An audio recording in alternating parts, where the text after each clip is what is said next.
मुख्यमंत्री नायब सिंह सैनी की अध्यक्षता में राज्य मंत्रिमंडल की बैठक में कई अहम फैसले लिए गए, जहां शहीद होने वाले अग्निवीरों के परिजनों को 1 करोड़ रुपए की आर्थिक मदद देने का फैसला लिया गया। साथ ही भारतीय सेनाओं में अग्निपथ योजना के तहत अग्निवीर भर्ती होने वाले हरियाणा के युवाओं के लिए नायब सरकार ने बड़ा फैसला लिया।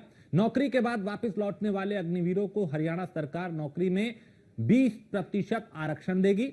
अब तक अग्निवीरों को 10% आरक्षण का फैसला किया था। वहीं दूसरी तरफ सीएम नायब सिंह सैनी ने चंडीगढ़ में 2286 लाभार्थियों के खाते में 86.93 करोड़ रुपए की राशि डीबीटी के माध्यम से ट्रांसफर की।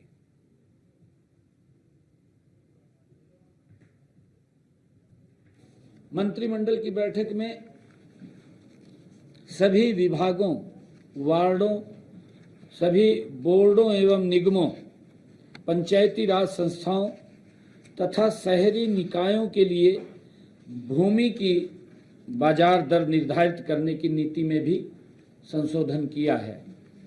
इन संशोधन का मुख्य उद्देश्य विभिन्न विभागों और उनकी संस्थाओं द्वारा अलग अलग मानदंड अपनाने के कारण होने वाली कानूनी जटिलताओं को भी दूर किया है। जनहित में जो प्रक्रिया को सरल बनाने के लिए अब नीति में संशोधन किए गए हैं। 25 नवंबर 2021 की नीति के खंड 5(3)(c) में 2 गुना शब्द को 4 गुना शब्द में बदल दिया गया है।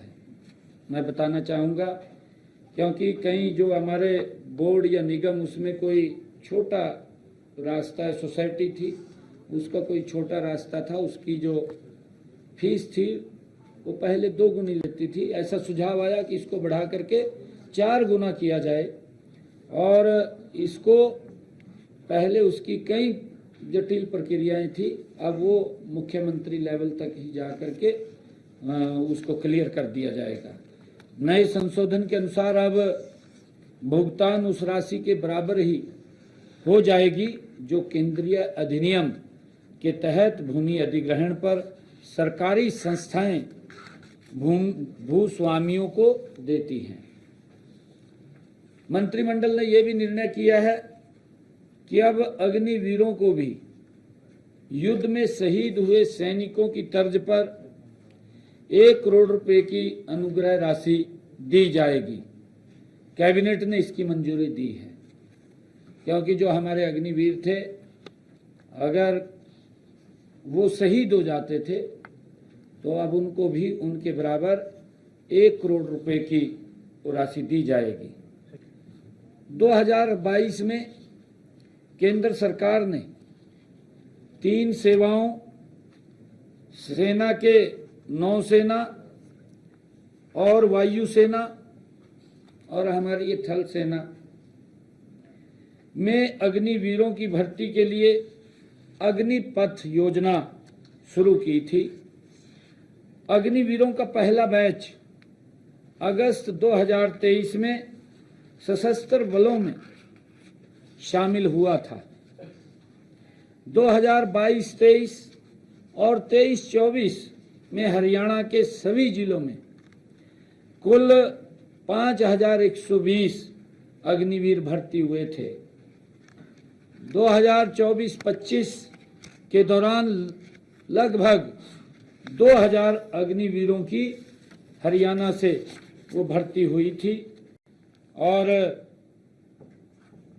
अब उनके लिए जो निर्णय कैबिनेट ने किया है ये भी किया है कि पहले ये अलग अलग उसके अंदर कैटेगरीज में रखा गया था कि पुलिस का जो कांस्टेबल है उसमें 10% रखेंगे, माइनिंग गार्ड है उसमें अलग रखेंगे और फॉरेस्ट गार्ड है उसके अंदर कुछ परसेंटेज वहाँ दी गई थी। परंतु अब मंत्रिमंडल ने ये भी निर्णय किया कि कांस्टेबल में उनको 20%, 10 की बजाय 20% वो उसके अंदर किया गया है। हरियाणा में पिछले दिनों हमने अपने बजट के अंदर भी इस बात की घोषणा की थी कि एक AI हब बनाने का, ग्लोबल हब बनाने का एक परियोजना को आज मंत्रिमंडल ने मंजूरी दी है, जिसका जिक्र हमने अपने जो बजट भाषण के अंदर भी किया था कि हम 2 स्थानों को अलग अलग उनका गठन किया जाएगा। गुरुग्राम और पंचकुला में ये हब बनाए जाएंगे। एआई परियोजना पर कुल 4,474.39 करोड़ रुपए खर्च होंगे, जिसमें से विश्व बैंक से तकनीकी और वित्तीय सहायता भी ली जाएगी।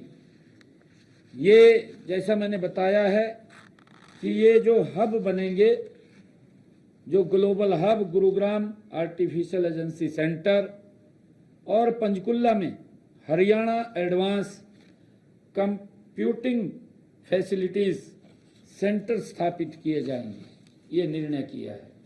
एआई परियोजना का उद्देश्य पेशेवर युवाओं को तैयार करना, जो मशीन लर्निंग और डेटा साइंस में निपुणता हासिल करेंगे, और लगभग इन दोनों से, चाहे गुरुग्राम में और पंचकुला में, 50-50 हजार युवाओं को ये रोजगार भी मिलेगा, जिसके अंदर उनको